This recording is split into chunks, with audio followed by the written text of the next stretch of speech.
already ready for the next book, even though it's going to be 2 years, probably. She's writing a contemporary romance between. That's fine. Never mind. That's fine, Rebecca. In all her interviews, she's like, I need a break. And I'm like, girl, same. Yeah.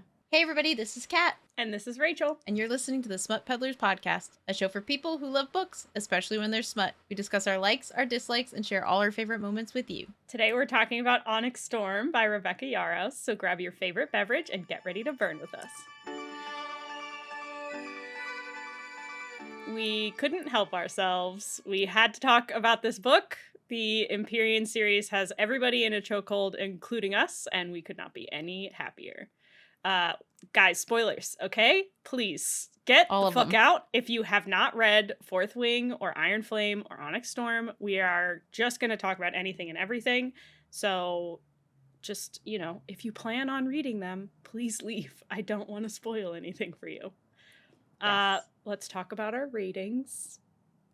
So I gave this 5 stars because it's 5 stars. It's fantastic. In the series, Fourth Wing to me is 5 stars. Onyx Storm or Iron Flame, I gave 5 stars, but I would say of the 3, it is my least favorite. Yeah. Granted, it still has 5 stars. This, I think, is my favorite so far.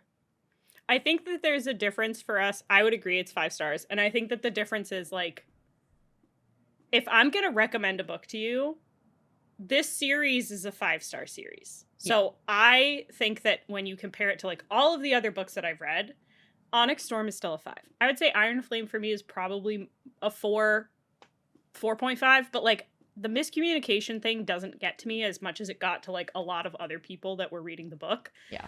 I just think that it took up so much of the book that it distracted from, like, the main storyline. Mm-hmm. I would say that compared to the first book, this is probably also a 4.5 for me, just because I think the Isles stuff felt like it took up so much of the book without it feeling like it accomplished a whole lot. Mm-hmm.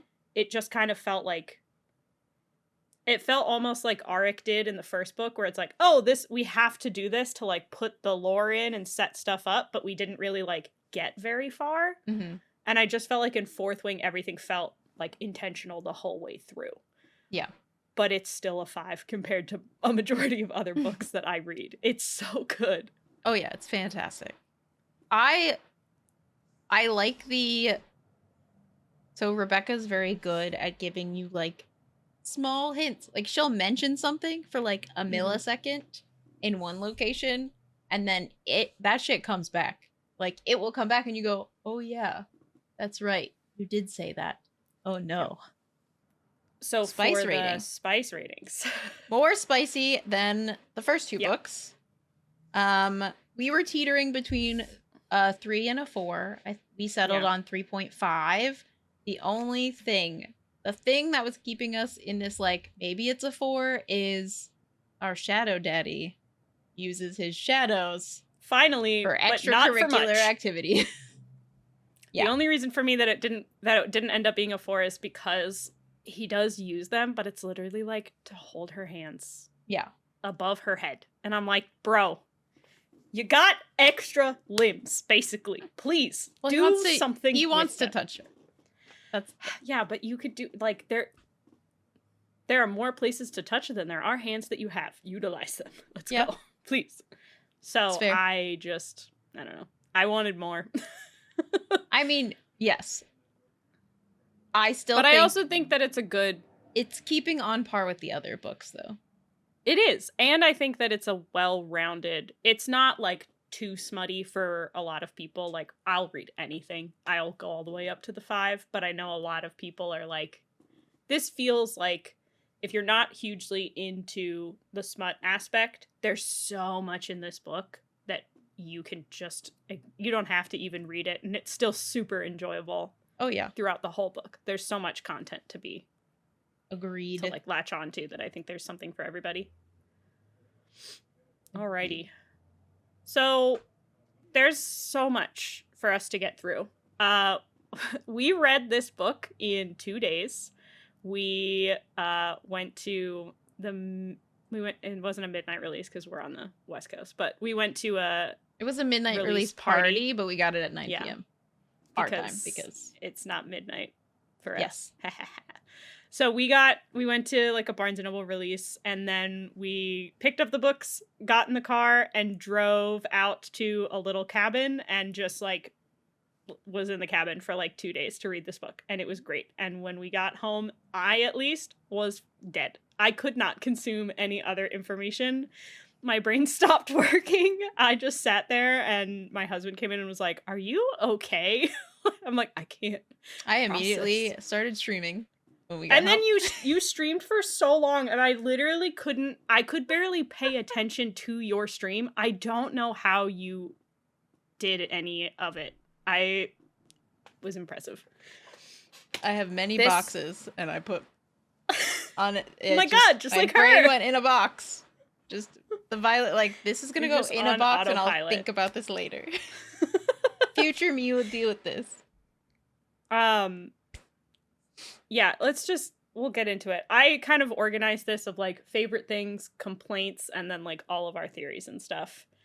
My big favorite thing about this book is that it was absolutely fucking hilarious. Yes. This is the funniest 100%. Of the books. Oh, 1,000%. We were laughing so hard the whole time, and not just like little chuckle giggles, like cackling. Yeah. In the car. And like back up and go back and listen to it again because it was like so fantastic. Also, the voice actor was fantastic. Mm-hmm. We have every possible format in which to consume this book with us. She was on her Kindle, I had my physical book, and we also had the audiobook that we listened to. Yeah, so that we stayed on track at the same spot. We just listened to the audiobook and we read like next to each other pretty much. Yeah. We didn't get the audiobook though because we did suffer from the fact that this release was so intense that I didn't get the audiobook until 5 a.m. the next day. Mm-hmm.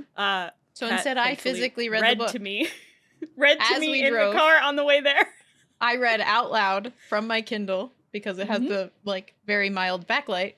So it worked out perfectly. We had an hour plus drive to where we needed to go. Yeah. So, and she read to me the whole time. Thank you. It was fantastic. I butchered all the words. So. The narrator did a fantastic job. Mm-hmm. They were hilarious. Their like voice acting during the part, like all of the inflection for Riddick was, oh god, it was so good. But this is the funniest of the three for sure. And Riddick shines in this book. My only complaint that I have, other than the fact that just the aisles felt annoying, was the fact that she fucking faked us out with Riddick. And I'm still angry about it, and I may never forgive her. Because the panic, my anxiety got so high. Mm-hmm. And then immediately it's like, the first scenario where I was like near tears was the scene of the knife just getting thrown and Violet looking back and being like, Riddick was stabbed. Like, stabbed with the knife, and I was like, he can't die. That's illegal. And then the first thing that Riddick says is, well, that's unfortunate. And my heart dropped. Mm-hmm. And then it's like, haha, just kidding. And then he beats the shit out of the guy, yelling at the fact that he doesn't like sewing. Yeah. So pretty much it goes through his like jacket and shirt and misses him completely. And so he has to sew his jacket back together, which is... He's pissed because he hates sewing. And I'm like, Rebecca, you... It hurts. There's so many great things. And Tarn are hilarious through this whole thing. She's still being like a little teenager. Mm-hmm. Yeah, everything he says, she either mocks him by repeating it back to him, which is hilarious, or just like sasses him to no end, which is my favorite dynamic. She wants to eat everything. Mm-hmm. Everything and everyone, and the entire time Taryn's like, please don't encourage her. Please. The scene with the cats, and she has one in her mouth, and she talks to Violet saying like, I'm starting to drool, please. And she's like, can you wrap it up? You can do it. You can do it. I believe in you. Also, Taryn's line in there about like, I'd be really pissed if you were killed by a house cat. Like, please. That was so good. I loved it. Dane being utterly outshined, spends so much time studying. all of these fucking languages. And then Aric's like, hey, yeah, I actually already knew this. He's like, what the fuck? He's like, nobody asked. It's true. Literally, nobody asked. The whole time, Arik exists, and he's just, like, in the background, and then he comes to this, like, what do they call it? The whatever squad? Fuck. Oh, Quest Squad. Riddick calls it the Quest Squad. So the Quest Squad goes out, and Arik goes with them because he's like, he's the prince, because we don't like Halden. He's a piece of shit. He is a piece of shit. He gets his bodyguard killed, which is terrible, and served him on a fucking plate. The amount of times that I audibly said, just fucking leave him there. Leave him there to die. I don't care. Just let him go. Yeah. It was like, backup. It's fine. We said it out loud, and then internally, Xaden was like, I can't because, you know, I'm trying to be, like, nice and do all the politically correct things. And we're like, just fuck, let it for go. once, Xaden, you want to do the politically correct. Why now correct. are we making the decision? Well, can we have done that rules later? Tyrandor. Whatever. The Duke of Tyrandor, so now he actually has to care. It would have been those two against whoever else. Like, damn, we really tried to save him. See, that scene I did not love. To me, it felt unnecessary. The fact that they pulled the plate. The second the plates came out, I went, what the fuck is happening? I hate this. The second the plates came out and they were talking about them being covered, I went, they're going to get poisoned. Something's happening with these plates. They did specifically say when they were going there that they're, like, such a heavily honor-based society that, like, if you do anything or lie or trick in any way, you're fucked. Like, they were pretty explicit about that. I think that I just wasn't expecting... I was not prepared for his bodyguard's head to be on a platter. Yeah. And then her to be diced up 6 different pieces. He gets stabbed because he gifts... What is it? Holden gifts the guy Xaden's dagger, technically, or something. Yeah, sword or something. And he's like, "This doesn't belong to you." Holden's like, "It's mine." Xaden's like, "Technically, it belongs to me. You just have it in your possession." Yeah, because you guys stole it. And Holden was just being a little shit, anyways, because he's like, "Well, I'm just taking back stuff that's ours." Because we made a deal with you. You made a deal, dude. It's not yours anymore. You gave it to them in return for a trade. Whatever. Yeah, there's a lot of... I don't like Halden. I don't like that the fact that we had to go with, like, oh, this is her ex. Like, he's a piece of shit. And then we find out he cheated on her, too. I thought it was funny, but then the, like, cheating on... Like, he has a thing for redheads. She found her. He's just a piece of shit. With, like, his teacher or some shit where I was like, yeah. Ugh. I think it was his professor or something like that. Weird. He's a sleazebag and I hate him and I hope that he doesn't survive the next book. Yeah. I wish he didn't exist. I wish we just went straight with Eric. Right. I mean, maybe we will. Yeah. I'd be okay with it. Rebecca's still working on it, so if for some ungodly reason she ever sees this, I will be super okay if Holden dies. Very okay with it. Halden? I think it's Halden. Halden, yeah. Yeah, I keep saying Holden. Yeah, well. Yeah, Halden. Same. Just the A. I loved the Professor Ryerson stuff, even though we didn't get anything from him being her teacher. Well, we did get the one scene where Xaden, like, kept questioning Holden. So, like, yeah. So I'm what am capacity? I here as a duke or as a professor? Just wondering. In what capacity? Let's be real specific. And Holden's no, like, you're not here as a professor. Cool, great. Lifts her over his shoulder and dips. Yeah, just whoop, scoops up. All right, see ya. Oh, so good. There's also the conversation about when she finally gets to pick her squad. Her picking her squad, she picks the dream team. I'm trying to find the page now. I had it open. There it is. You get one chance to form your own squad, and you choose your ex, your current lover, the quadrant's resident smartass, 2 people who have tried to kill you in the past year, 1 over said current lover, and whatever Dane is. And then Tarn replies, I'm glad somebody said it. So good. I'm trying to find the one. There is one where I was like, oh, Dane, and it's between Dane and Sloane when Dane like has Sloane siphoned from him to help heal or give Brennan more power to heal Mira. Mm-hmm. And Dane and Sloane? Dane and Sloane. Smiley also, face? Dane has some well of power. Yeah, that we don't know about. What's the extra power? I am not sure if I'm super on board with Dane and Sloane. Only because I don't have enough information. I mean, Dane is, like, really the one responsible for Liam's death, so... Yes. That's a lot to get over for somebody. I agree. Even if it's a mistake that he made and he regrets it, which he does. Oh, 100%. I'm not sure. We'll see. I'm team Kat and Riddick. Yes. And I was very sad about Yeah, I think them together would have been hilarious. I hate that I felt like they made, I don't even remember his name, but he dies. I know. It started with a T. Okay, so like in the aisles, I don't remember the dude's name, but I thought it was weird that like we made him a love interest for like a millisecond, and then Kat finally is like, Traeger. I'm over Xaden. I'm gonna go for Traeger, and then Traeger gets a fucking honestly, I'm arrow like, to the heart, where you're like, starting to feel bad for Kat. Me too. Bitch she's still a bitch a little bit in the beginning of this book. She still like got her shit for whatever. I don't get that part. That made me sad. I felt bad for her. Me too. It didn't make sense. It felt like very, I don't know, like it was forced. Let's give her a love interest, but I wanted it to be Riddick.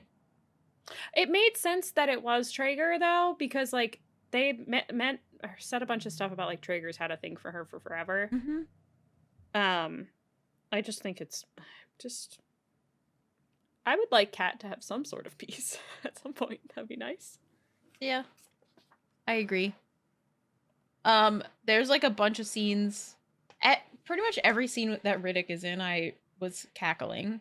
There's a scene where Violet and Imogen are having like a serious heart-to-heart, and they're in the rotund, whatever the fucking the circle room where Rhi and Riddick go up the stairs ahead of them, and they kind of hold back to have a conversation, and then just in the background you have Rhi and Riddick arguing because Riddick has frozen the door shut after walking through it, so Rhi can't open the door. And then you're like, what? And she's just like, get back here and unfreeze this door. While they're having an active, serious conversation, and it's just like background noise that she's thrown in writing. It's so good. It's so funny. Some parts of it read in a way where I'm reading it and I'm like, when this gets made into a movie or a TV show, that scene's gonna be really good.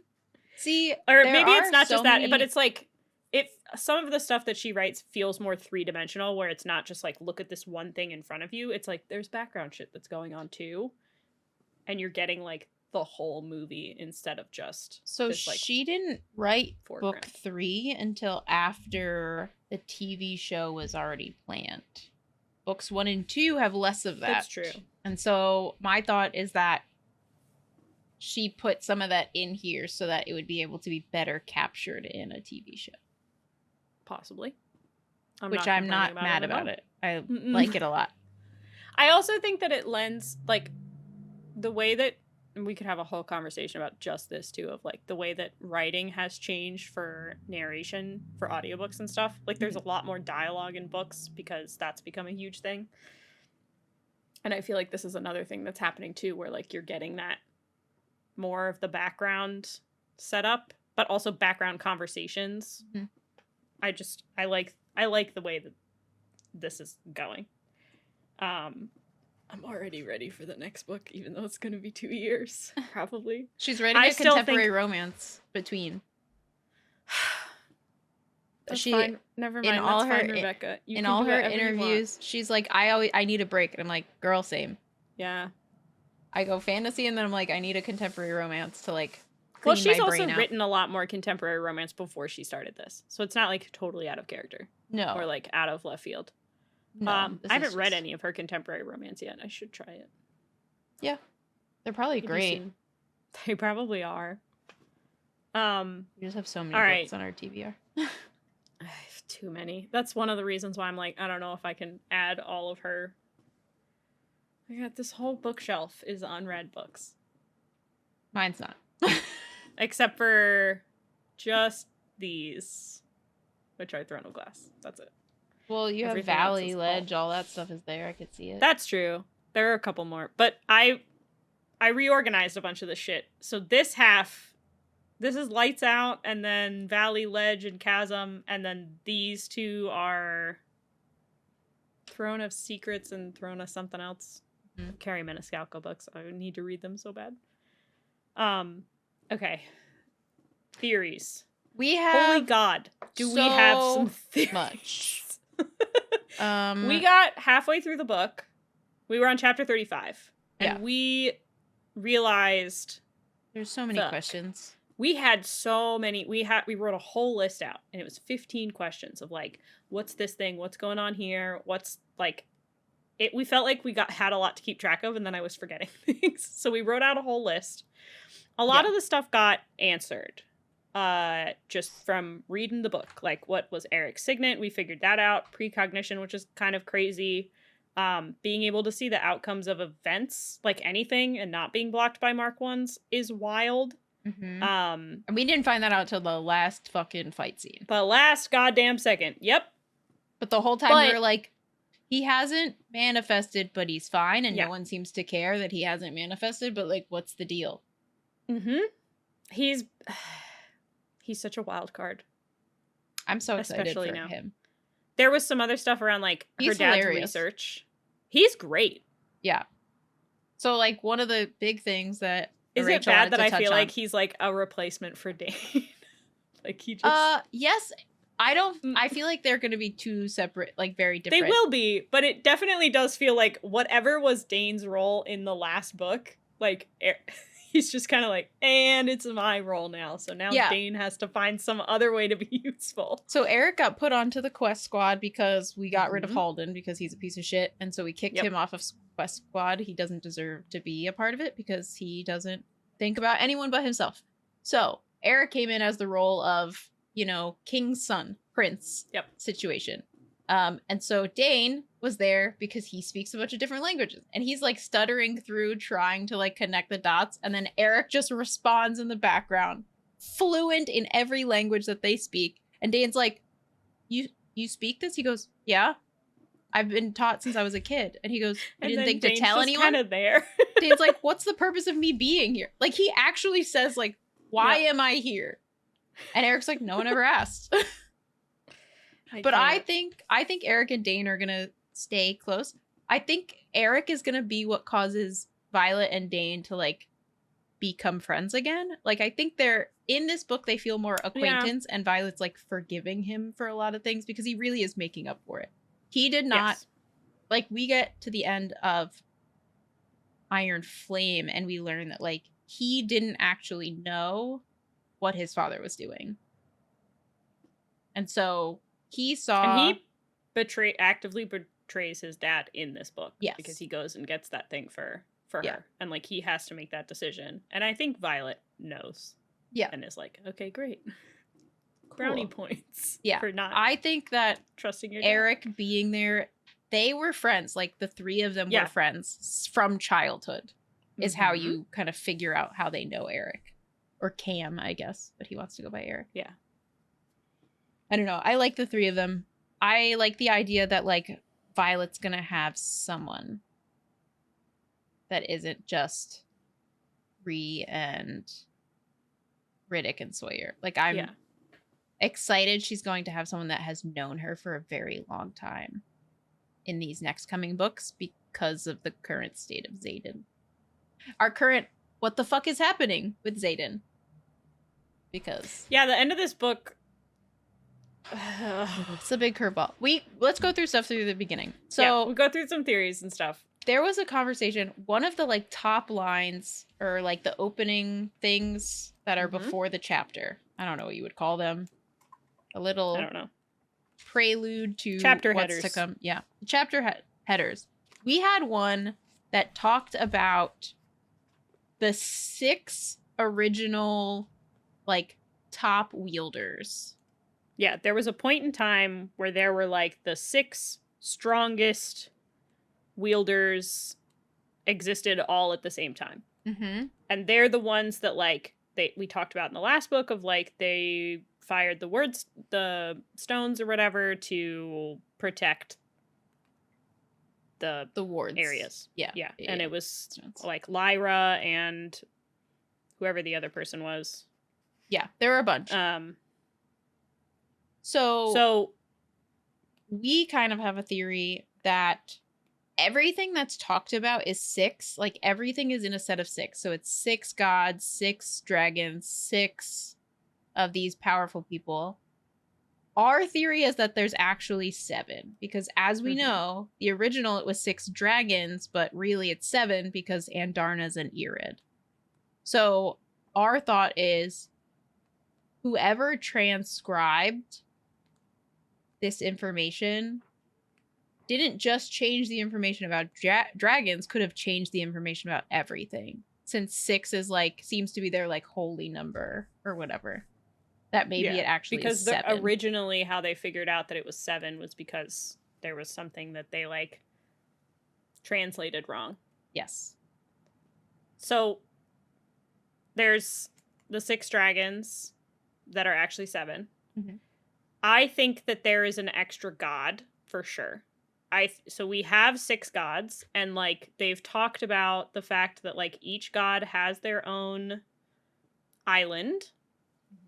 And part of my theory around that is that like there's a god for each of the wielders, because I think so that's the other part is like there were the 6 wielders or 7 wielders, and that part of the theory is like that they're either like they're coming back around now because you have the conversations with like Xaden.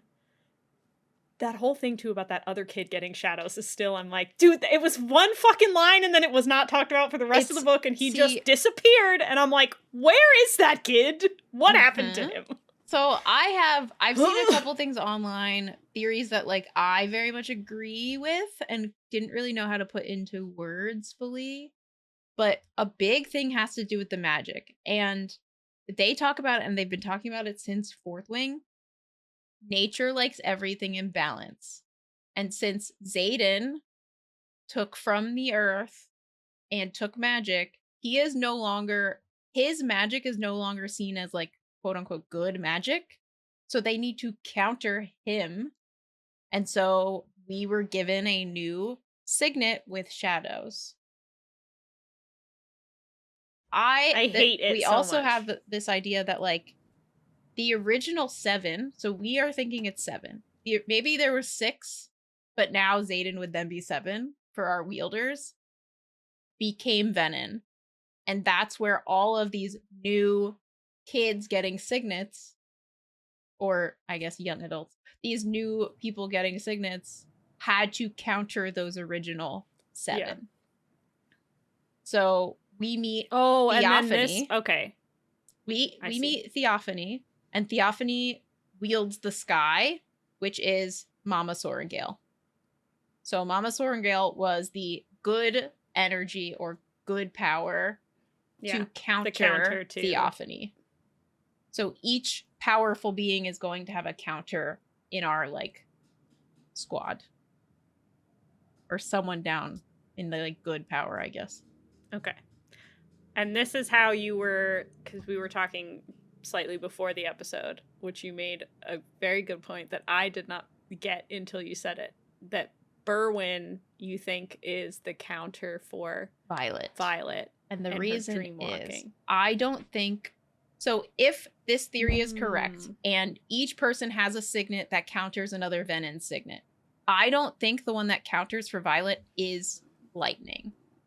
I think her lightning comes from Andarna, and I think her other signet comes from Tarn. I don't actually know who has what. They Whatever. say specifically that the lightning comes from Tarn. Mm-hmm. They're just fucking lying.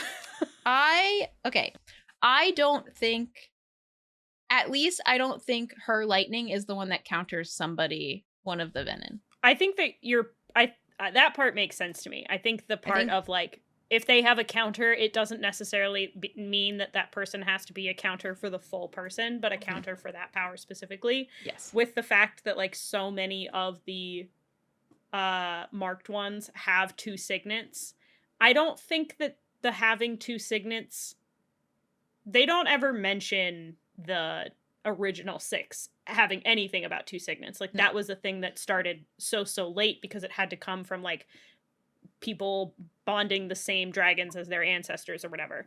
So I think that that would make sense, that like if all of these people have 2 signets and that's how it makes them the most powerful, that one of their signets at least has a direct counter. Yeah. So Xaden is now Venom. Mm-hmm. Well, he's like a, what is it? 99%. He is further. He's not an ASIM anymore. He's past ASIM. It. No, I thought that's what he had turned into now. Is an ASIM, because he was a. This whole thing, like my whole thought process behind this, like also ties into that. Like, yeah. You think he just sped right through and like just went right for? No, I don't think he's Sage or Maven. I don't think he's either of those. I still think he is above a certain level, but he's not an ASIM anymore, because now he can sense where Venom is. So there is a period where they talk about how, well, Jack says that ASIM or like initiates or whatever the like lowest tier, they cannot sense Venom, but Venom can sense them. Yes. I think someone in the school, and I don't know if it's I don't think it was the professor that got killed at the very end. But someone in the school knew that Xaden was Venom the whole time. I have a theory that that is the case. And because if there was someone on the inside that was higher than an ASIM, all of the higher tier Venom can sense when there's another Venom around. They just know. And that's talked about multiple times throughout Iron Flame, and Jack talks about it a lot. How they'll know before you know. So there's that. I kind of got derailed in my like thought process, but I have a big magic theory that I have not even shared with Rachel because I wanted to save it for this. Yeah. But this theory has to do with why Violet could still use her powers when they were on that one island. Yeah, because that's also on our list as like unanswered questions that we never got to. Why can she use her magic? Why can she still talk to her dragons and no one else can? So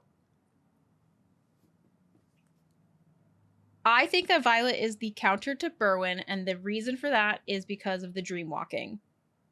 From the very beginning, we get her having dreams, and she is directly talking to one of the Venom. Now we know that as Berwin. Some of those dreams, she obviously didn't know she was in a dream. Some of those accounts, she was Xaden, but I think some of them, like back in the original books, it was her dream talking to the Venom. Because like they were having a full-on conversation, and then we kind of like ignored those from the first 2 books and then went into this book and realized that like, oh, she's seeing people's nightmares. So I have some questions behind that. Like, why? And I haven't gone back yet and reread the original like dreams that she had either, since now we know that they're dream walking. Yeah. I didn't go back yet. The reason I think she's the counter to Berwin, because I think he was also dream walking. Yeah. And that makes total sense to me. Yeah. Versus her like lightning. Maybe she has 2 and she can counter 2 different individuals. Who fucking knows? Honestly. But I really think that she is the counter to Berwin, and dreamwalking has to do with that. I don't know how else. Granted, like Rebecca could throw a curveball. I don't know how does that relate to her being able to use her magic on the islands? So it's slightly different. I think her dream walking if her dreamwalking comes from Andarna, it makes sense that she can. So all the Irids have power. Mm-hmm. All the dragons there have power. When they first get into this zone, Violet says something along the lines of, "The power feels stronger here." And Taryn says, "No, that's the absence of power." I don't necessarily know if Violet draws her full power just from Taryn, because there is a theory that the reason the Irids kind of aren't a big fan of the current dragons is because they pull power from the earth. Similar to the Venin. They pull power from the ground. That's how they have power. You go to these islands and there is no power from the earth. How do the dragons have power? They pull from the sky. Ooh. And so since she's paired up with Andarna, she is able to pull power from the sky. That's cool. And that's why the Irids are mad, because they originally used to only pull power from the sky, and then 600 and whatever years ago they started pulling magic from the ground, or the ground, like a ground source versus a sky source, to combat against the Venin. So they pretty much kind of became Venin themselves. But that's the other part, is like that kind of makes sense too, of like maybe pulling from the ground just makes you super aggressive in general, and that makes sense as to why all of the dragons are like so fucking aggressive. Mm-hmm. And Andarna has just learned that, not used the power necessarily the same way that the rest of them have, but it's just like a taught, because she's like, I want to be like Taryn, so I'm gonna be an asshole, which is great. Mm-hmm. But I like that theory, because that's one of the things that like really threw me off about the whole conversation that they have with the Irids, because they're like disgusted by the fact that she chose a different tail, and they all have feather tails. Yep. And I thought that was cool, because I was like, all right, great. So like, it's not that the feather tails are just young dragons. The feather tails are just like the tail of peace. Like, they chose to keep those tails because they did not want to have They didn't want to fight. Yeah. But all of the ones that are channeling from the ground are fighting. Aggressive. Ooh, I love that. That'd be There's sick. also, so tying in with that, that makes so much sense. Yeah. Hold on. Where's my magic theory thing? That is why. So I think the Irids are the answer to Venin. I think that's it. I think pulling from the sky is going to be the answer to counter all the Venin. Which is why I think Andarna was able to burn those Venin, was because her magic comes from the sky and not from the ground. I don't know if it necessarily has to do. So we had a theory like at the very beginning that it was like as she changes her scales, her magic kind of changes. But since now we know she's an iridescent, so she just changes all the time. My thought is her magic comes from the sky. It doesn't come from the ground. And therefore, her magic can beat Venin magic because it's not the same magic. It's different. Which is why she could burn the one I still Venin. think that I want more information in the next book about, like, because Andarna says that one line that's like, oh yeah, when I change colors, my power feels different. I'm like, excuse me, what? Mm-hmm. Hold on. Wind back. What are we talking about? I think that's dope. I would love for there to be something around that of, like, maybe it's just her, like, her iridescent color, if she's, like, whatever color, I guess, represents the iridescence the most, she has that power, and then, like, if she takes the colors of the other dragons, then she has powers that are more similar to, like, what they do. Mm-hmm. And then I'm still, like, wondering whether her changing colors is affecting her power, so then maybe it might affect Violet's power, which would be super dope. Yeah, I agree. But I really like that magic theory. Makes sense. Mm-hmm. Yeah. And my thought is this is how they're going to be able to save Xaden. I think this is potentially how Naelin died. Maybe Naelin wasn't pulling power from the ground. They were pulling power from the sky and burnt out because they were Ooh. trying to heal Brennan, which is another theory. The only other character that has amber eyes after Xaden who has turned more venom is Brennan. That is also not something that you told me about Correct. just now. Because I have don't a lot like of heavy hitters in my brain that I've been hiding. No!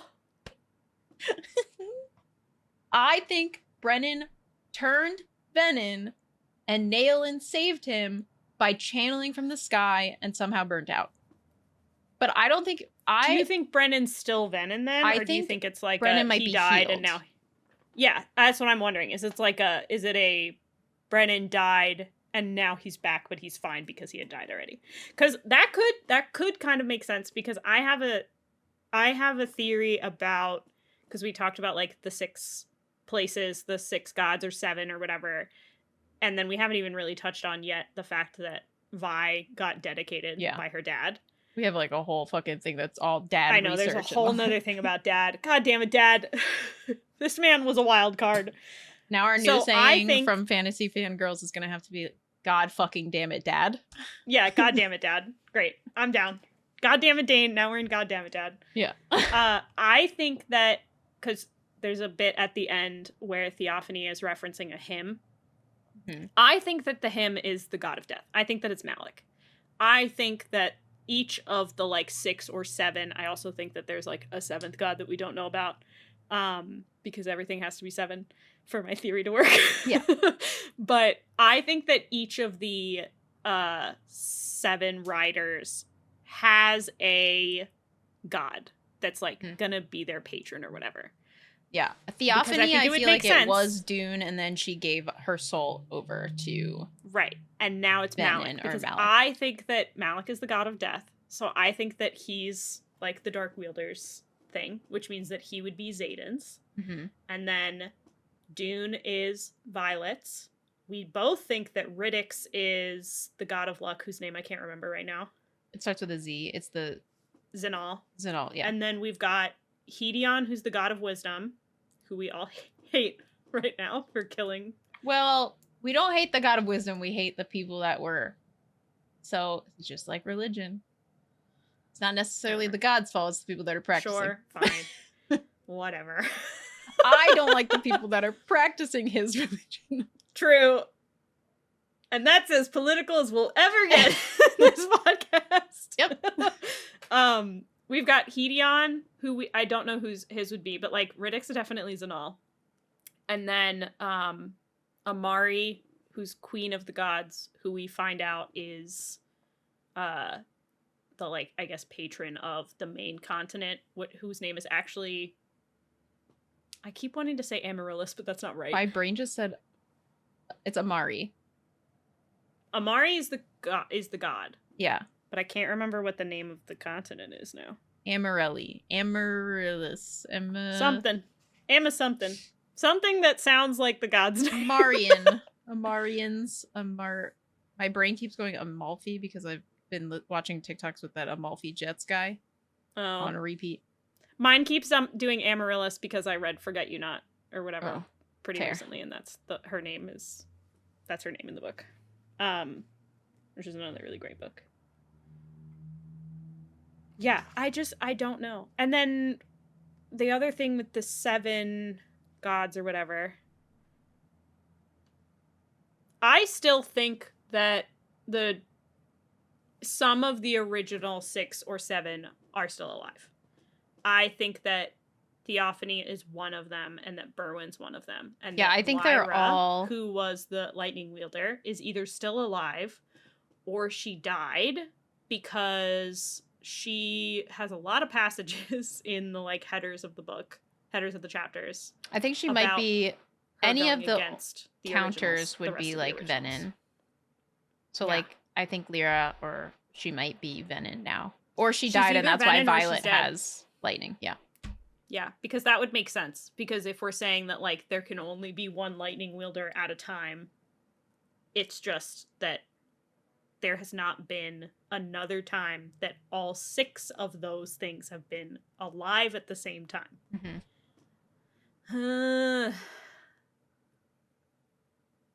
All right. What else is in this list that we didn't get to? So we touched on the dragons. We touched on the 6 like OG, 6 or 7 OG dragon riders they all had different colored dragons too and tied to someone else. So yeah. We were trying to figure out like who the originals. We were trying to figure out who this 6 would be. Yes. So we were trying to figure out like, do they all still have to have different colored dragons? Because then that would like, I think Riddick and Ree have the same color dragons, so like it couldn't be both of them as part of the original 6. I think it's Riddick. Riddick really like outshined people this book. Like Riddick is very strong. He even goes like, you guys just think I'm comedic relief. I'm actually like really good at my shit. And he fucking grabs he holds onto like the edge of his dragon, rotates fully, touches a wyvern and freezes it from the inside out. And you're just like, that little snippet in that last chapter was so great. And Ree was like, what the fuck? What did he just do? They're just like, huh? Riddick's actually really strong. I keep thinking that Ree has a different color. I think Dane... I keep thinking she has a red, but she's a green. I think Dane is going to be stronger than we give him credit for right now.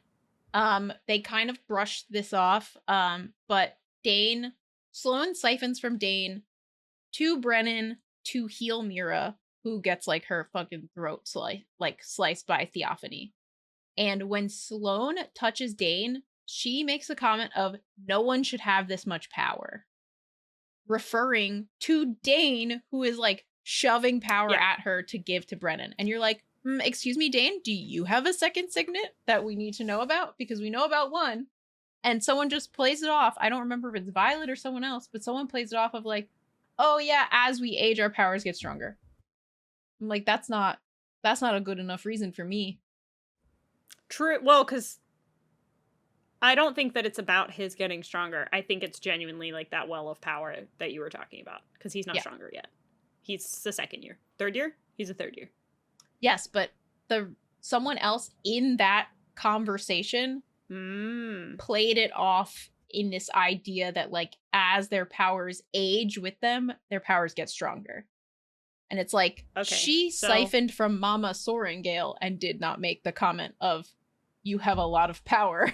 Where I was like, this seems odd. Sloane? So I was just looking back at all the colors. And Xaden and Arik have the same color dragon.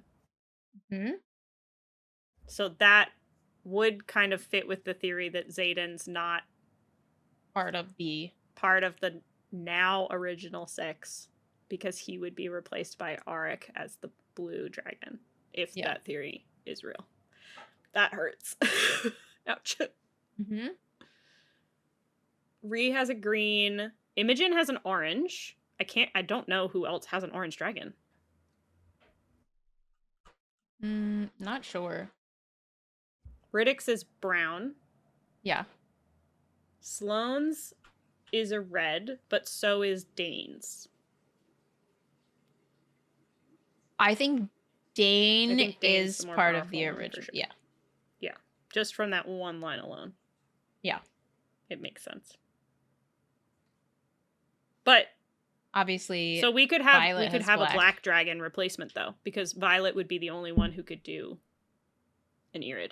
But our only other black dragon is Coda. Ooh. Yeah, I don't Which like is that. Melgren's? Yeah, fuck that guy. I have a feeling that Melgren is our inside man. And the reason I think that is because Coda works with Violet to help fix stuff and there is no point where she goes back and talks to Melgren about it. Like, Violet is telling Coda this, and Coda's just like, yes, I know exactly what you need, and just do it. And if you tell me too much, then... be the reason. You don't want Coda to be the reason? I don't want Coda to be bad and have told Melgren. No. I'm saying that Coda is like Sigale. Yes.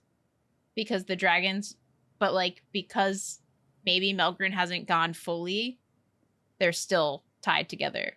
We learn from the Irids that they can break bonds, but the other dragons don't really know that as a thing.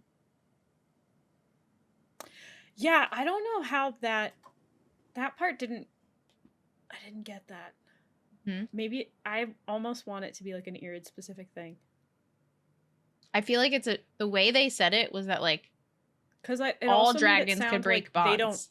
They don't normally bond with humans. Yeah.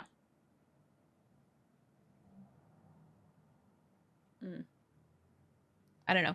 My whole theory, everything rides on this sentence of like nature likes balance. This whole like there has to be a counter for everything. Yeah. So all of this stuff really rides on that being a big thing there. We didn't really talk about, we kind of talked about Theophany. Theophany, we learn, isn't a lightning wielder. You get that information at the very beginning that she wields lightning, but it's actually like weather as a general rule. So we need a new like weather wielder. So maybe that actually is what Violet can do, and it's not just lightning. She just only knows how to do the lightning because... See, and that's the thing. So there's these 3 riders in the beginning.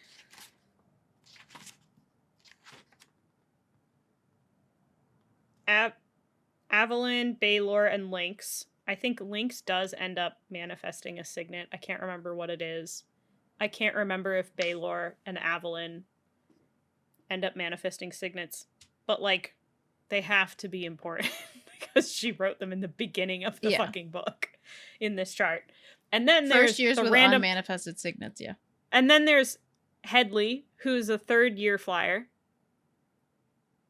And I can't remember what his signet is either, but he's named specifically.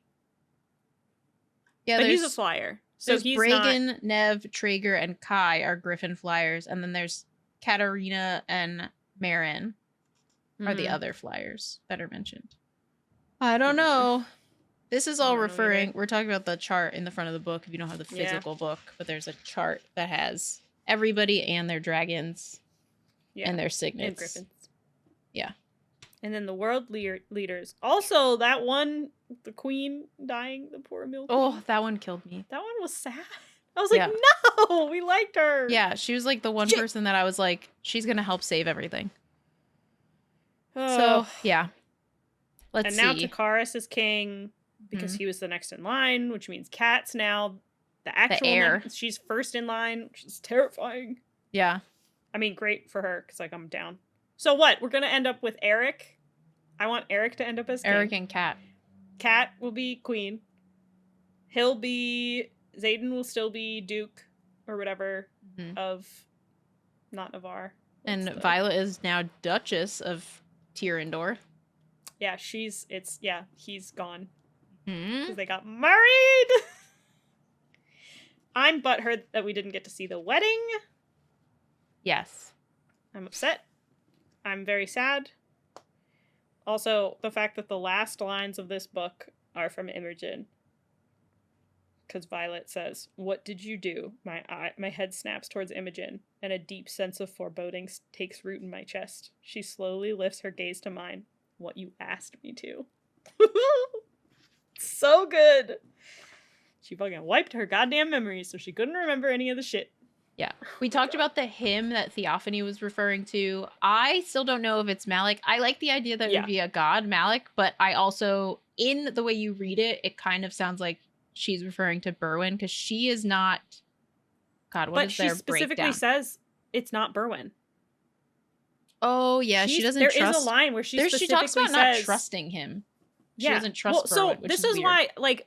So originally, when we were starting through the book, Kat and I had a theory that was like, maybe Theophany's not actually bad, and that she is one of the original 6, and that she's actually trying to fight against the Dark Wielders. She's just, like, got some ulterior motive, but she's not necessarily, like, bad.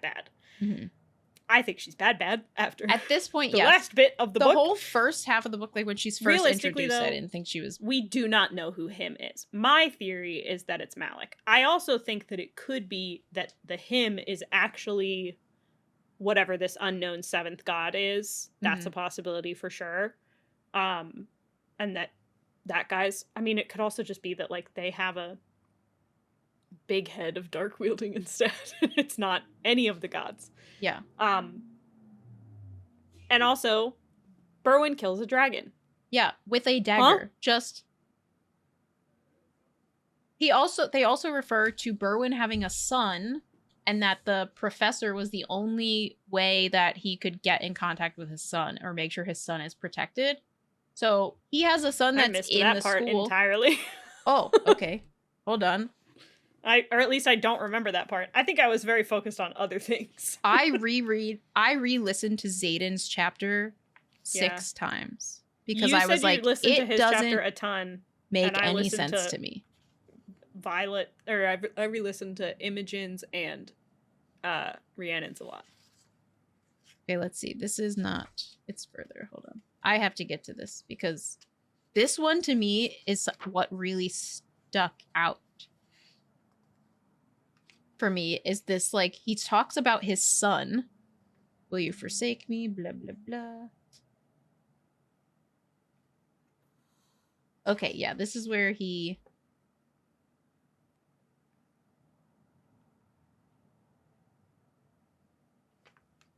Two vending, standing guard, hand check. Okay. I'll have them desiccated within heartbeats as soon as Sigale can regain enough power. But the one who walks forward toward Panchek's towering traitorous ass, putting himself between Sigale and me, he's the problem. So that's Berwin. Mm-hmm. He can't kill Berwin because Berwin is the reason he turned. Right. In the beginning. And you can't kill your sage, apparently. Mm-hmm. Watch carefully my initiate. So Zayden's an initiate, which is like a step above ASIM, which is like the first, like when you first siphon, you're an ASIM, and then you siphon more and you're an initiate, whatever. Panchek shouts, "This is not what we agreed to. I don't bother looking in their direction. The fucker deserves to die." Fair. Sigale yells, "Don't lose yourself. Did you not ask for power? Put those away. We both know you're not going to hurt me." Panchek reaches for the net over his dragon. "I'm the only one who can give you access to your son." "I have another." Berwin stabs deep between the dragon scales and it desiccates.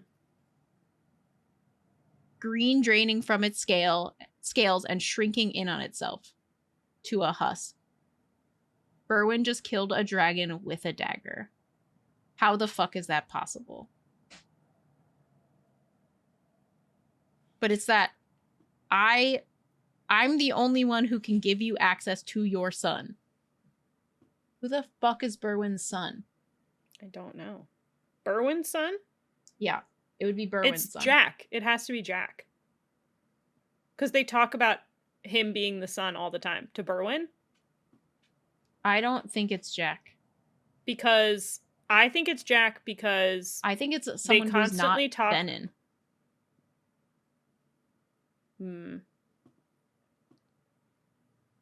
Because they talk about everyone that is Venin under the Sage are his children, I guess.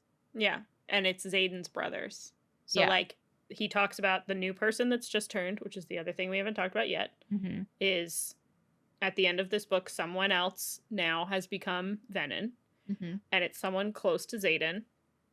And he says, "Now my sage has another sibling he can use against me because this person is his brother." And they talk a lot about when Theophany is like telling them to bring Zayden's brother or whatever. They think that it's Bodhi, but they realize it's not Bodhi. It's actually Jack.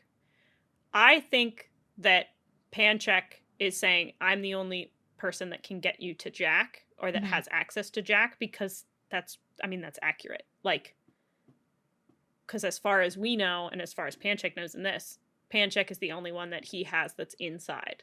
Yeah. Now, if he kills him, it's relatively safe to assume that there's more than one person inside that Berwin has. So, correct. I think that Panchek is talking about Jack. He absolutely could be talking about another son because there's probably bunch of fucking people that they've seeded into this goddamn place. Well, that, and they kill like one of the students when they're on the mat because she starts siphoning and not even realizing, and so they kill her immediately. That was just also like crazy. Freaking snap her neck, and they were like, she started siphoning because like a circle just started to appear around her on the ground, and you're like, huh, the fuck? I also so now we're talking about it, I guess. I did look it up for the Venons. Initiate is that first level. Okay. Initiate is the lowest level of Venon. Asim is the second level. When you reach Asim, their eyes fluctuate in varying degrees of red, and the veins distend when riled. However, their veins are not spider-webbed like a sage. Mm-hmm. And then sages are those responsible for initiates. Their eyes are permanently red, and their veins perpetually distend towards their temples and expand with age. Mm-hmm. And then there's mavens, which are the equivalent of generals in Venon hierarchy. Sometimes mavens will train initiates, and a maven has never been captured or studied. They say that Theophanie's a maven. Yes, that makes sense. I think, and then Berwyn is a sage. Yeah. But Berwyn doesn't seem to report to Theophany. Like, she's a general of a different group, for sure. Because they're not on the same team. Yeah, I don't think so. Okay, so we have that. We have a lot of things. Nature likes balance is the end of everything, pretty much. Yep. We have Dad's research. So the reason we went to the islands is because Dad researched a bunch of shit. We find out, we get to one of these islands, the island of Dune, the god, and all of these people have silver hair. Like, we talked about silver hair a million times. We know Violet has silver hair, and it just grows that way. They get to one of the temple, which is the Temple of Dune, and the one of the high priestesses is like, you use whatever fruit it is or plant to get your hair that color, and she goes, no, it just grows like this. And they're like, oh, so Dune sent you. Yeah. And you're like, huh? What do you mean Dune sent me? They talk about, like, not having finished her dedication and, like, some other shit. And, like, it definitely turns out that, like, Dad dedicated Violet to Dune. Didn't finish the process. Mom figured it out, and she fucking cut that shit off. She's pissed. Yeah. See, and this is where I don't totally understand. She's not actually dedicated. They started the process of dedicating her, but somehow that there was some line, and it said that she was, if she chooses one way, her dedication will be fulfilled. Yeah, if she does another. Mira says to her. Yeah, because Mira also fucking holds some shit close to the vest. Yeah, from Grandma. I feel this information comes from Grandma. Mira. Yeah, so that's the other part, is we have Grandma that Violet hasn't gone to see yet. Hopefully we go see Grandma next book. Yeah. I feel bad for Mira so much of this book, because I feel like Dad, who we finally find out his name is Asher, and Kat made a good point before we started recording this. Apparently, so he changed his last name to Sorengale, which was dope, when he married Mama Sorengale. So we actually have many passages from him in the other books. Yeah. As from the chapter headers, which is cool. Colonel Daxton. Versus then we get to this book and it says Colonel Asher Daxton or whatever. Yeah. And then we get one that says like Asher Sorengale. Yeah. Lieutenant Asher Sorengale. That's pretty sick. So she starts her dedication. He starts her dedication, doesn't finish the dedication for some reason. Mom was like pissed because we've got that one chapter header where like she was like, how could he do this, or something like that. Yeah. It's not explained why.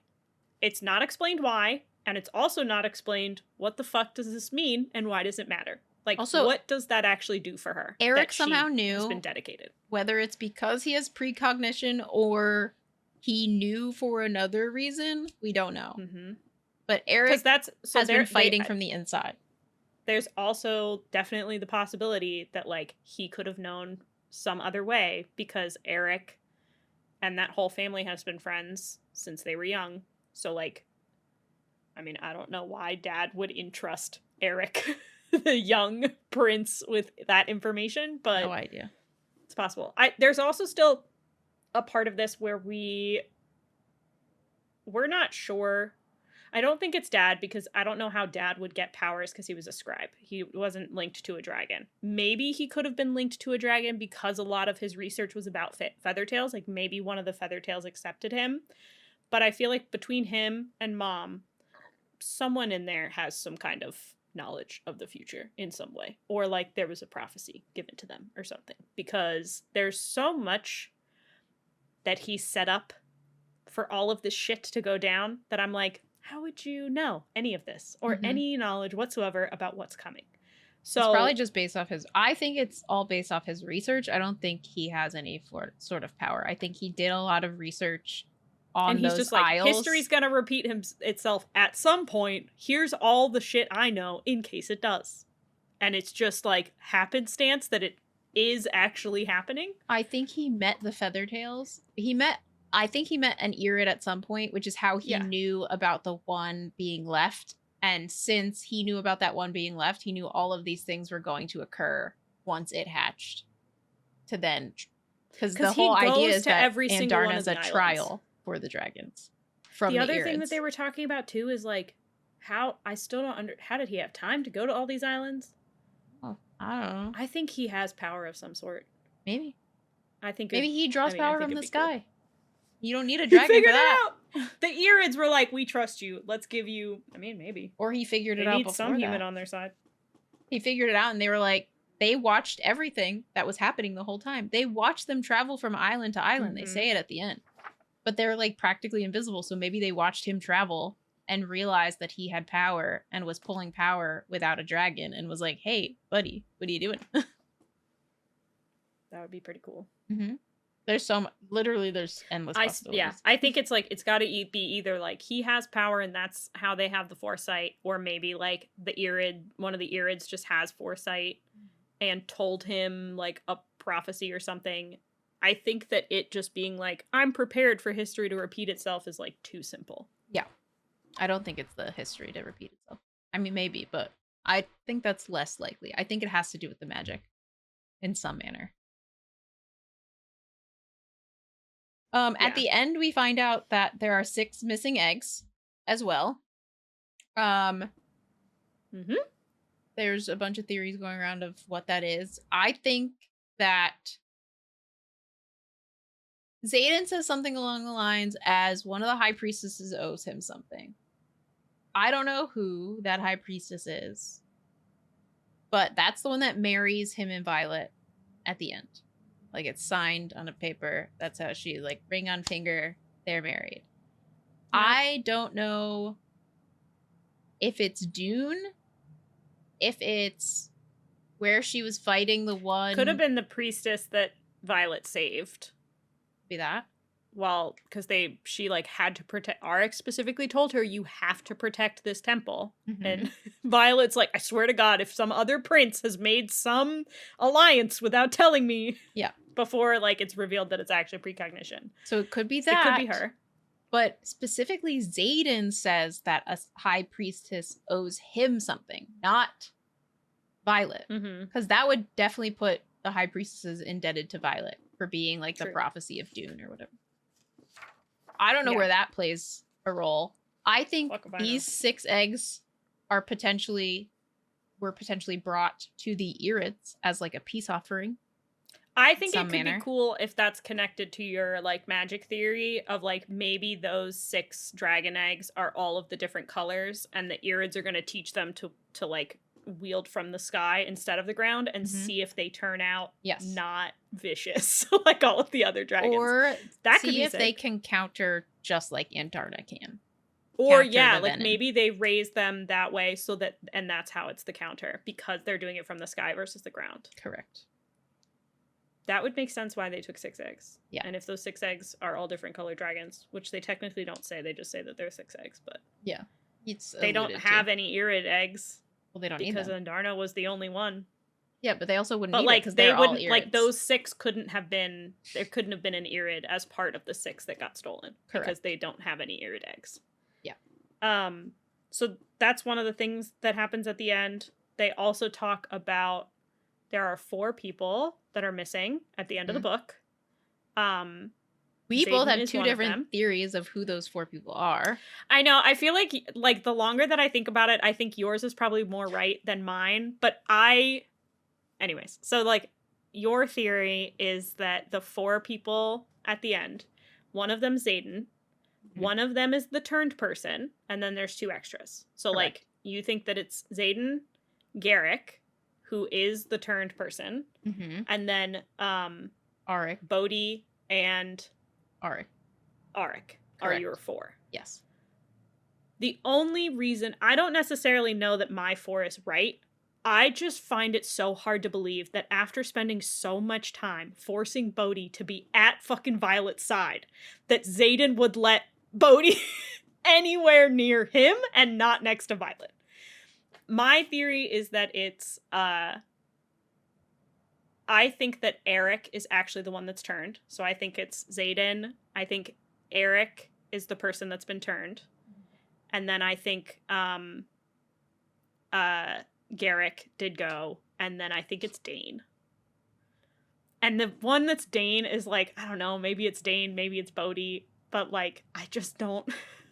The reason I don't think it's Bodhi... He's such a fucking protective asshole that I'm like, I don't think that he would take all of his people and not leave any of them with her. I don't think it's Bodhi because there's a thing in Imogen's chapter where Bodhi is like getting violently ill because he's like burnt the fuck out from fighting. Right. I don't think Bodhi's turned.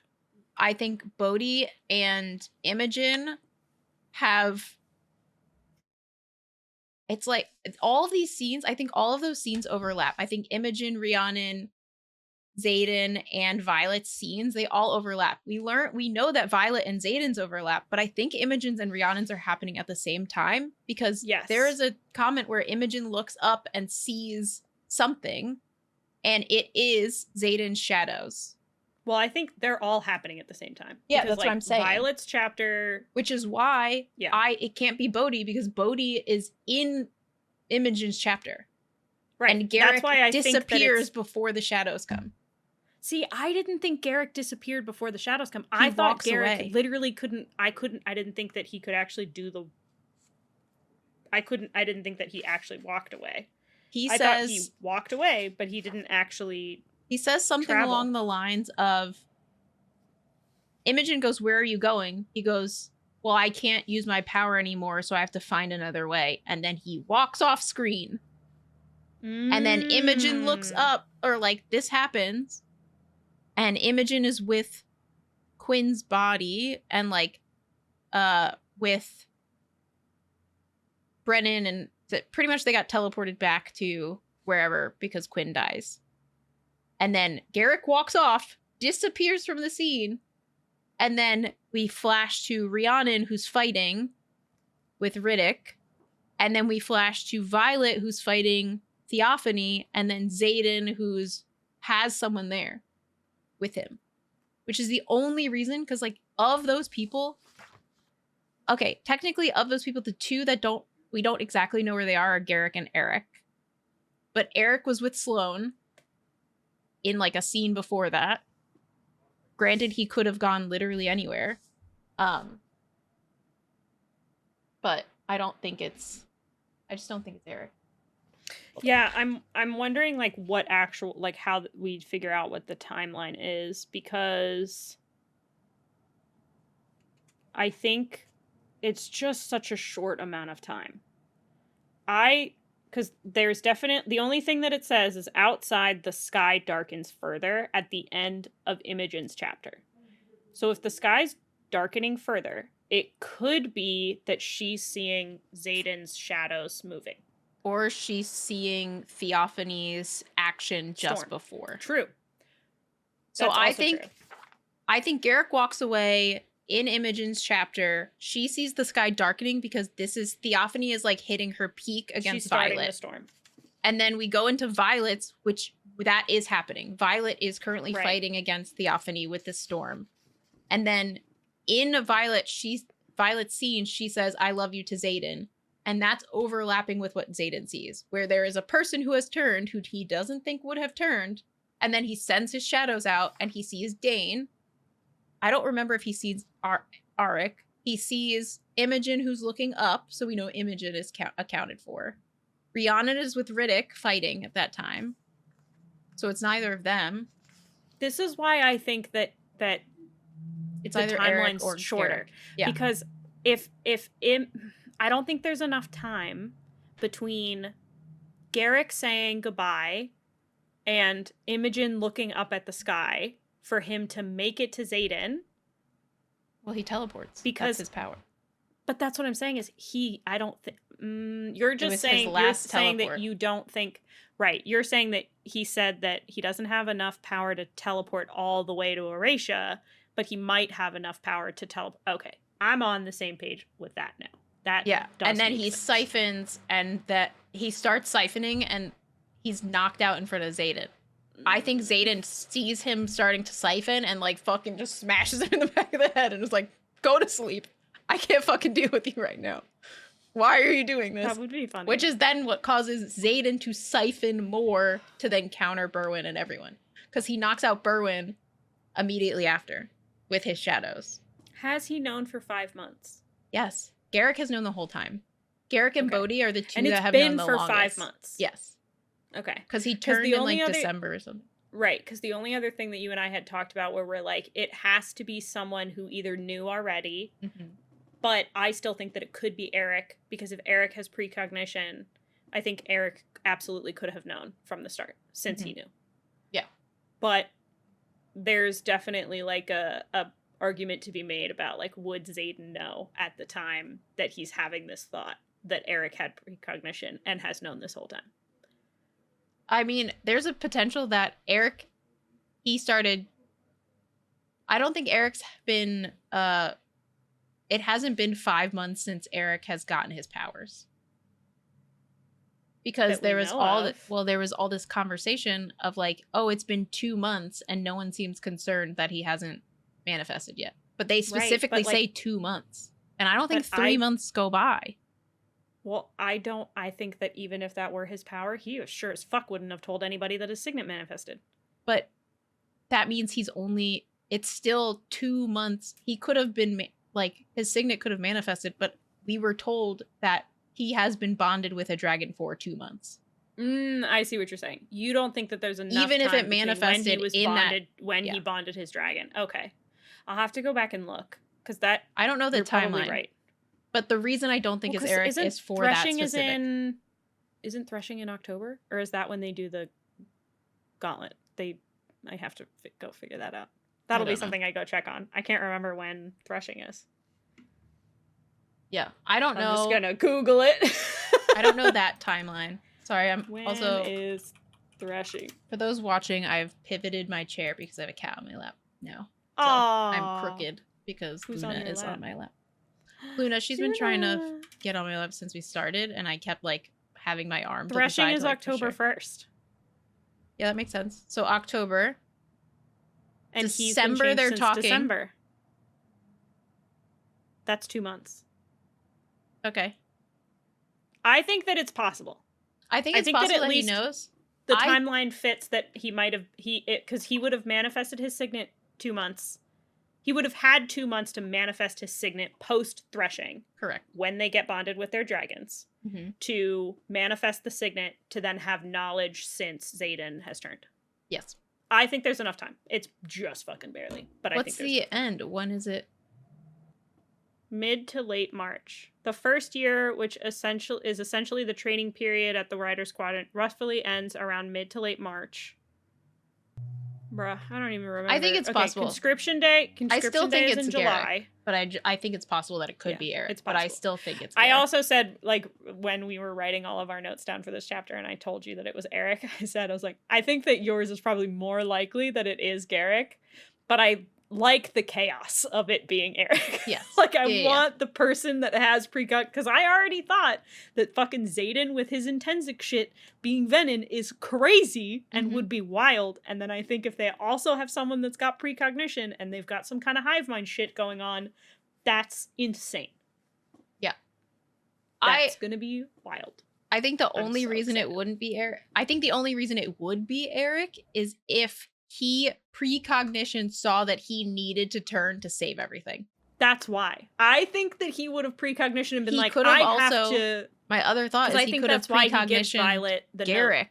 He could have precognition Garrick changing and told Garrick and be like, hey, but for this to work, you gotta. Or that's how he gets to Xaden in time. Eric flies on his dragon and flies him to where he needs to be. Because this whole time, like, nobody sees Eric. He's flying with Sloane at some point. And gives the, is that when Dane is... Well, that's the thing is, but after that, like, that's the last time that I think Eric gave the thing to Sloane, and Sloane was flying to Violet, and Dane was chasing her like, the fuck are you doing? Right. And was like, this is the thing that I have to give you. And that's the paper that says, like, strike in the dark or whatever, which is how she finds out that he has precognition. But that's before... Is that, I don't even know if that's before the temple scene or not. But, like, that's a pretty decent amount of time that he's just completely unaccounted for. Like, no one knows where he is. Or no one's thinking about where he is. Yeah, I don't know. I don't know. I said this earlier about Brennan. He either was Venin or still is, because he's the only other person that is described with amber eyes, and we learned that as that's Xaden how changes, Violet describes it all the time. His eyes go from onyx and gold to onyx and amber. So, yuck! I hate that. Yep, I also hate that. But I think that Brennan may have changed and is fine now. Or he's still bad. I don't know. Can I also just... This is such a pet peeve. I really don't like that they call it precog. I hate it. Just say precognition, please. True. I guess they shorten a lot of people's segments, I guess. But I still think that... There's another thing. If nothing else, if the reason that she decided to call the Irids is just so that she could write the line from Riddick being like, wait, do you think that stands for iridescent? And everyone just says, yes, I'm fine. That's fine. That's an acceptable reason for them to be called Irids. Fair. I'm good with that. We have one other thing here that we ourselves, they said in brief, like they talked about runes. I did a little digging. About runes, specifically from the other books. And a big thing is Liam. My heart will always be with Liam. He is and will always be my favorite character. I don't care. Riddick is fantastic, but Liam will always be my number one of our, like, side, quote unquote, side characters that aren't Xaden. I did see a really good TikTok a while ago that was that specifically, and it was I was like a guy who was reacting to it, and he's like, you read the first book and you're like, oh, Xaden's dope, we love this, and you read it a second time and you're like, you know what, Violet's actually way cooler than anyone gives her credit for. But both times you're reading the book, the entire time you're like, but neither of them are Liam, so I'm sad. Yes. And I was like, that's it, that's exactly the entire first book of Fourplaying. So there's a little backstory of Liam. We don't know what his signet is. It is theorized that it's ice, because ice was involved in that like first fight where he dies. But no one knows where it comes from. His signet manifests as. Granted, whatever. Riddick was also, I believe Riddick was also involved in this scenario, and we know Riddick can wield ice. So who knows? It could have been a crossover situation, or Liam also could wield ice. We don't know. His mother, on the other hand, was like a runes master. And there is stuff that talks about how Liam made all those wood carvings, and I always say this word incorrectly. Imbued them? Imbued. Now I'm second guessing it. That sounds right. Keep going. Okay. He imbued them with runes so that they have some kind of like additional perk to them. And he made it for all of the people he cared about. He made one for Violet, which was Andarna. He made one for Ree, which was her dragon, which was the last one he was working on, I think. And then he made other ones and like gave them away to people. So this is just, it comes up a lot in this book. Runes and how they're tied to things. And like she's trying to make runes. There's also a comment which kind of helps solidify my like sky power theory, is that when she's in this new area, she's like, it feels like I can just pluck my power from the sky and create runes. So this is why I still think that there's some kind of sky power thing. Yeah. Something more is going to come up with these runes. I would love for it to then come back to Liam. I don't know if it will. I also think because we talked a little bit about the idea of like that signets are like familial in some way, that like it's a specific, they're getting something similar based on what their family was. So like Mama Sorrengail had storms, Violet has lightning. There's that theory that like his mom had the rune stuff and that he also had something else with runes. I can't remember what there was like a third family match. I can't remember who it was now. It was Bodhi and Bodhi and Xaden, because we were trying to figure out like why does everyone have some sort of intrinsic thing? So there's we don't know technically what Bodhi's second signet is. Yeah, there's a conversation between Bodhi and Violet where Violet asks Bodhi what his second signet is, and he says, he goes, I don't have one, just like Xaden and Imogen.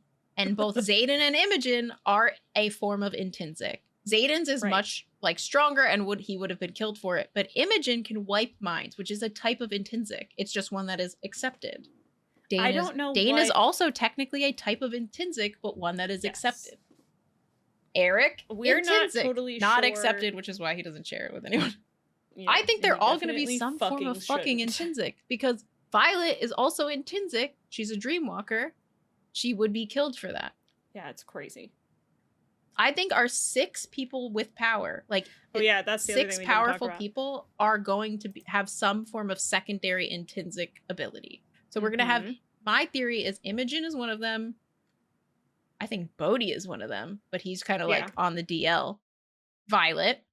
I think Dane is going to be one of them because of the scene with Sloane and him saying that he has a lot of power, which we don't ever get a fucking answer about. I'm trying to think.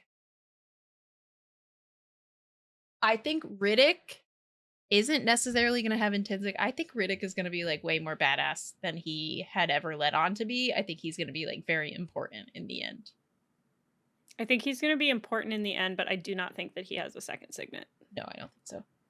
I think that, so if I would love if he did. If you just do fantastic. Imogen, Bodhi, Dane, Xaden, Violet, and Garrick, that's 6. And I think Xaden is the one where we've kind of talked about, like, maybe it's Xaden, maybe it's actually Eric, because now Xaden's Venom. Mm-hmm. But then, like, if that's a thing, then, like, Garrick isn't actually one of them, because Garrick's Venom, at least by your theory. So then we have one other person where we're like, I don't know. Do we know what Imogen's second signet is? Yeah, she could turn people to stone. Right, it was Earth. That was the other one. So that was the elemental one at the end where you and I like read that and we were like, it's Earth. She's in. She's one of the 6 because we've got like lightning and fucking shadows and we've got Earth, an Earth wind, one.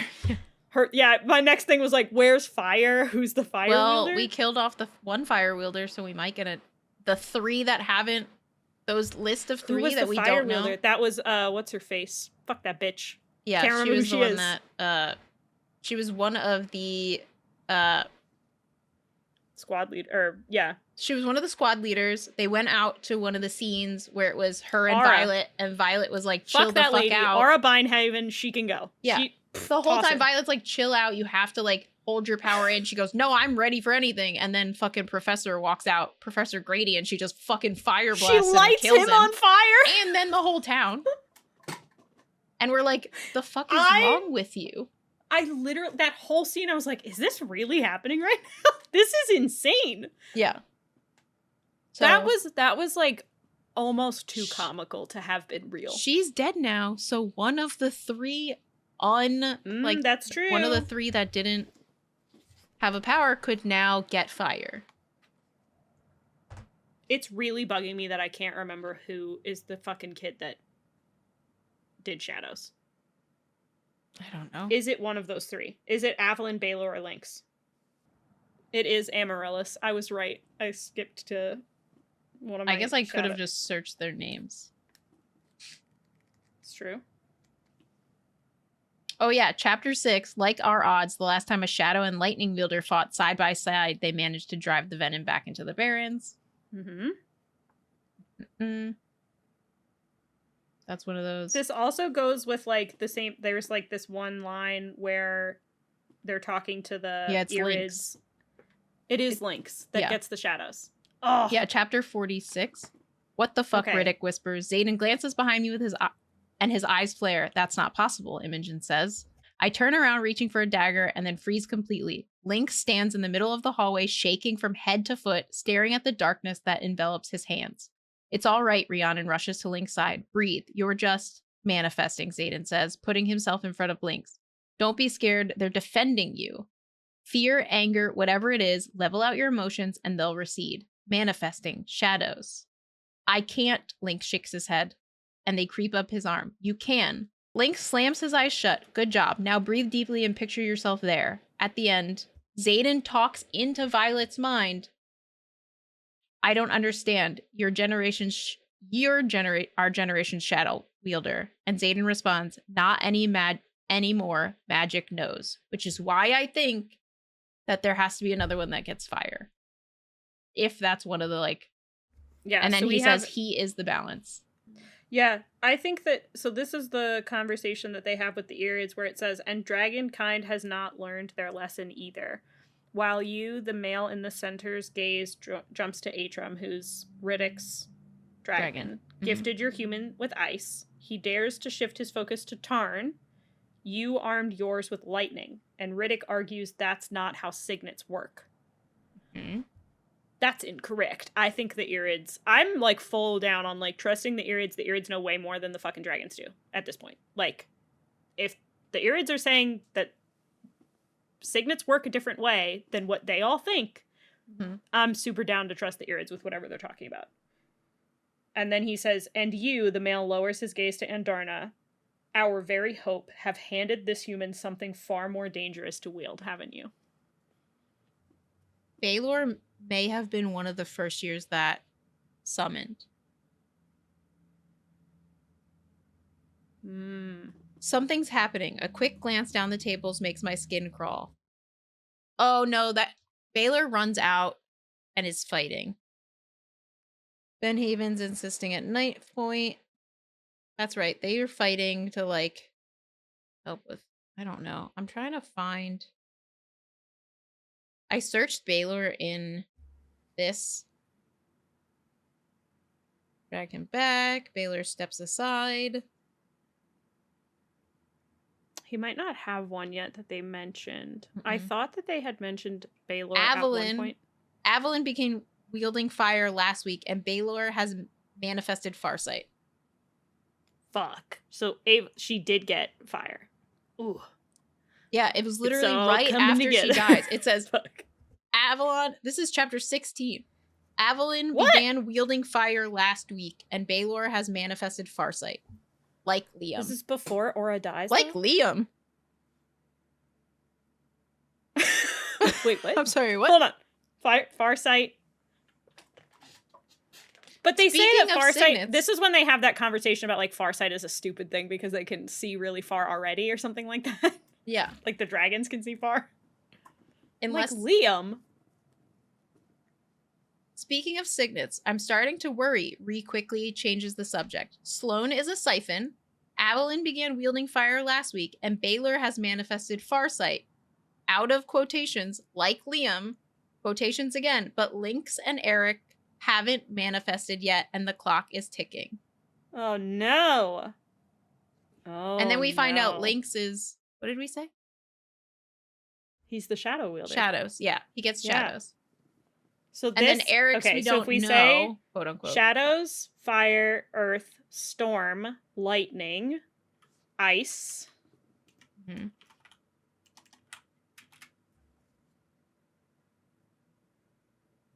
Oh dear, we've got them all except for Storm, because rest in peace, Mama. Yeah. And that doesn't include, like, none of those people are Dane, Violet, or Dane, Garrick, and Bodhi. Correct. Yeah, there's so I don't think it's gonna be as simple. 1, 2, 3, 4. I don't think 5, it's as simple as 6. that. I said I don't think it's gonna be. I don't think it's gonna be as simple as like it all being elemental as the original 6 or whatever. But they do specifically say lightning and shadow at one point. Mm-hmm. So fighting side by side, specifically. Like maybe Storm isn't one of them, and it's something else. I'm thinking the other signets have to do with a counter to the Venom. Yeah. More so than anything, than necessarily the most powerful. If this is right, then we do get to see Riddick take a like way more prominent role, guaranteed. Oh, 100%. Because he's one of the elements, and then Imogen also being one of the elements is fucking dope. Well, then I mean that does kind of lend. The Venom was teleporting at one point. Which would be in Garrick's. A fight. Yes. Yeah. So that's Garrick's counter or whatever. Because there's also a Venom. Yeah. So, that's true. Well, did that one die? Maybe. I thought it disappeared because that one was fighting on the same side as Theophany. So this was when Theophany and a group, and like they came in, and then another group of Venom came in. This is when I thought Theophany was good, because another group of Venom came in, and she was like, everyone get the fuck out of here. Yeah, and her and her group of Venom were like, see ya. But then the other ones came in, and I was like, wait a minute. That's where our first thought of like, maybe these are the original 6, and they're trying to stop the Venom, but also like, I don't know. Until she says something about her mom like being like, nature likes balance, and your mom was my counter. And that's when, because there was a whole thing that I thought where it was the original 6, but the original 6 had split up because of all of those writings that Lyra had of like the original 6 had just warded like Basgiath, and then she was pissed because like everyone should have the safety that's just been awarded to Basgiath, and they've been like hoarding that and not letting other people in. Similar to the way that it's happening right now. Oh my god, Dad, you're right. History does repeat itself. That's crazy. So, there's just... This is why we love the way that she writes. Because she somehow has, like, the ability to... Like, what? Not make everything so obvious? Everything is obvious when you figure it out, but, like, it's not obvious when you're reading it at the beginning. Masterful. Truly. Like, the dream walking makes sense now because she had so many different dreams or nightmares where she was interacting with the Venom. And we just thought I wrote that off as like the Venom was just somehow coming into her brain and being like, hey, this is the thing. I also can't, let's see if our editor can maybe zoom into your cat, but the way Nyx's legs are sprawled out is fucking hilarious. They're just straight. She does this. Yeah. Felix does that too. But they're just like so stiff. They look so straight legged stiff, which is hilarious to me. I mean, she's just full laid out. Yep. Little boys. Yeah, I watched him move the curtain to get in that spot. He like dug the curtain out. I watched at one point him climb up here, and I was like, please don't fight. I'm not. They did for like a second. I know. And then they stopped, and I was like, great. I heard a hiss, and then I didn't hear anything else after. I was like, all right, we're good. Yeah. I don't know if there's anything I have nothing else. We have nothing else on our list. We're still mad about Riddick almost dying, but I also find it hilarious that like since Iron Flame, Riddick has been talking about how he like prays to Zanal. Yeah. And he's like, it makes the most sense because like really luck is most of what we deal with, is like, if we get lucky and don't die, like, he just always ties everything to luck, and for him to not get stabbed because of literal pure luck is hilarious. True. Oh, there is kind of the ending where Violet says, I love you. And then Xaden has a conversation with Sigale. And this is the first time he lets down his shields for Sigale to go into his brain. And like, he shows Sigale something, and it makes her believe that there's still a little bit of good left in him. And it's the same idea of that, like, Violet said, I love you, and it cracked the ice, and I held onto it. So there's just this little piece that's still left that's good. And he's going to go full Venom, but then it's going to be like, there's still going to be this tiny little piece of good still that exists. And Sigale saw it, and it's the only reason that Terran was like, sure, I'll help. Because Sigale showed Terran that, like, Sigale went into his brain and saw something, like, through their bond, and then Sigale showed it to Terran, and then Terran maybe showed it to Violet, or I don't know. But that's why that whole, like, 12 hours of whatever happened. Also, at no point does Terran ever take a long sleep, and then for Terran to just take a long sleep, like, what the fuck happened in 12 hours? Like, where did they go? That Terran needed to sleep for a long time? Where I'm like, did they have to, like, siphon power in some manner that, like, it fucking wore out Terran? I have no idea what has happened in Andarna's like, fine, and we're like, Andarna, you're the one that usually sleeps. What? But also, Andarna is like, I won't let them burn you. Like, what the fuck did they do in 12 hours that would have been, like, so dangerous that Andarna's first reaction is, don't worry, I'll protect you by burning them all? Mm-hmm. I don't know. All we know is that they got maybe married. Maybe and the dragons they stole eggs. Were the ones that got the eggs, and that's why they had to, like, grab them and fly them. And If Terran would to, like, be the strongest to fly the eggs. It's true. We get no mention of Sigale. I think Sigale is, like, taking Xaden somewhere. I think that Sigale's still with him. Yeah. And there's potentially that Sigale theory. might break the bond with Xaden just so that she can stay with Terran, because they can't be apart for a long time. Ooh. But it's all part of the plan. It's all part of it. I don't know what the plan is, but that's going to all be part of the plan. You know who does know what the plan is? Fucking Auric. Auric absolutely knows the plan. Yes. It's probably Auric's plan, because he's the one that knows what's going to happen. I think Auric might be with Xaden. Auric and Bodhi might be with Xaden, getting him to a place, and, like, they're trying to figure all the shit out before, like, Xaden is no longer, like, able to control his brain Auric fully. Goes with them, because I think they take the 6 eggs. I think Sigale does go with them, takes the 6 eggs, goes to the Irids to, like, give them the 6 eggs as a peace offering with Eric, and then Eric to protect them. Yeah. There's something with those eggs, like, the dragons hatch out and then can now train to summon from the sky versus the ground. Like, they know something's going on there. I don't know. I didn't think about Terran having to sleep until you mentioned it. Sorry. Like, yeah, that's weird. There's so many things that I'm like, it's still in my brain of, like, why is this a thing? It's just a random thing. You and I just fucking read that thing where it was like Liam, and we're like, wait, what? I didn't catch that. Wait a second. Yeah. There's a lot of stuff I didn't catch, but there's also some things where it was like a one-liner where it's just like in the back of my brain. I'm like, huh? This is the first time we've read it. Yeah. We have not done a reread since recording this episode. Like, this is just one read through what the two of us can remember. Minus me listening to Xaden's chapter 6 times, because I was just like, I don't understand. Rereading the end of the book multiple times is not the same as rereading the whole book. That's just like, hey, what happened at the end of this book? We're unsure. Yeah, at that point, also confused. I heard it and I went, if you asked me what happened in Xaden's chapter after our first one there, I would have been like, I don't know, shadows happen. And there's another person. Happened. Someone got 3 other people. Yep. 3 other people in the same scene as him, and a dragon dies. I don't know.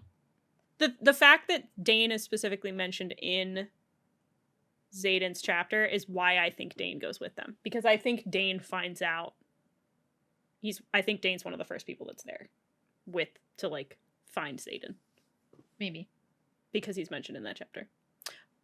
complete conjecture. I have no other supporting evidence whatsoever. The only reason I don't think it's Dane is because I don't think Violet trusts Dane fully yet. That's almost why I think that would... Unless it was Eric. Eric is like, hey, so. Well, that's why I don't think that Dane had a choice. I think that Dane found out, and I think that Dane is now invested enough in... Because the other thing, too, is, like, he would have found out about Pancheck if Dane goes and sees. And, like, that continues to break down that, like, there's no fucking way that his dad would not have known or, like, would not have suspected something. And I think that he would help Xaden because it will help Violet. Maybe. I don't know. I think that that's another thing that could get me on Team Redemption for Dane. I'm on Team Redemption for Dane already. I agree. I've been on Team Redemption for Dane since I know. It's fine. I reread the second book and I went, I'm on. Yeah, we're fine. The second he went, I didn't know, and like Violet, I still think there's something in Violet that she can tell when someone's lying, because in that scene she says, I had see the truth in his eyes when Dane was like, I didn't know, and she's like, I know he's not lying. I mean, it can just be. I still think that it could be the Andarna, like. That's what I was gonna say. Is like maybe she changes colors and it's just different shades of intrinsic. Maybe Violet's gonna have all 7 of the counters. No, I'm just kidding. Just kidding. There's not 7 people. It's just Violet. She's all 7 all by herself, and that's it. Thanks for listening. Yeah. I don't know. There's a million things. There's so many. It's just so many threads. This is why when I got home, my brain was just toast, because it's one of those books that requires so much. You analyze every single word she writes. Yep. Because it's like, she'll say something like, oh, I felt the tips of my fingers got cold, or like, I felt a chill go through my body, and you're like, what does that mean? Do you have ice powers? Like, what are we? It's like every single word you overanalyze, because she's a sneaky bitch. She's tricky. Yep. I think it's great. So, I think she does a very good job at like building. Oh, it's fantastic. She built a whole like magic system that has all these like tiny little like. It's like, yeah, you have an idea. After Fourth Wing, you have an idea of what's happening. You're like, okay, the dragons have magic, and then the people, they have signets that they manifest because of their need or whatever. Yep. And they get it from the dragons. And then you come into Iron Flame and you're like, some people have 2 signets, but like, I guess also there's griffins, and also those griffin people sometimes have powers, and like the third book, it's like they getting runes. Power? Also, the Venom have signets, and we're like, fuck, what the hell is going on? And then we learn that like, no, you don't manifest powers. Your dragons give you a power, and that's going to be your power no matter what. And you're like, huh? So then what's the dreaming state? Like, what does that have to do with anything? I don't know. And we won't find out for another 2 years. Mm-hmm. Well, that's that. Thanks for hanging out with us. Thanks for talking about Onyx Storm. We'll see you in 2 years. Yeah, I guess so. Yeah, this book was fantastic. I would not have wanted to read it any other way. I think that it was super dope that you and I got to read it in the same place the whole time. I had so much fun. But it's a masterpiece. Yeah. I loved it. Very good. 10 out of 10. Please share any of your theories or responses to our theories, or point out where our theories are completely wrong, because you have better information than we do. Yes. So I'm pulling a lot of this from my brain. Same. Because I did not go through all the things all the 700 highlights I have in my Kindle, because my brain went, that's too many. There you go. All the tabs. All the tabs. For our audio listeners, I'm showing how many tabs. This isn't even all of them, because some of this book we listened to in the car while I was driving. She was unable to tab. So I wasn't able to tab. Yeah. It's actually surprising that I have tabbed so much of this book that you can't even tell where the chapters are that I did not read. Because I was listening to it instead. Yep. Probably right in here. Yeah. Alrighty. Well, that's it. Thanks, everyone. You can find more of our things on the Smut Peddlers on TikTok, YouTube, Instagram, all the fun stuff. Thanks for hanging out. Yeah. Thanks, we guys. want to hear all your shit. Tell us what you please. think people's I signets want more are. theories. Tell me your unhinged theories that really make no sense whatsoever, but you just were like, I really would like for this to happen. That sounds great too. Those are my favorite. Things not based in reality are my favorite. That's why we read fantasy. Yeah, contemporary romance. All right. Thanks, everybody. Bye. Bye.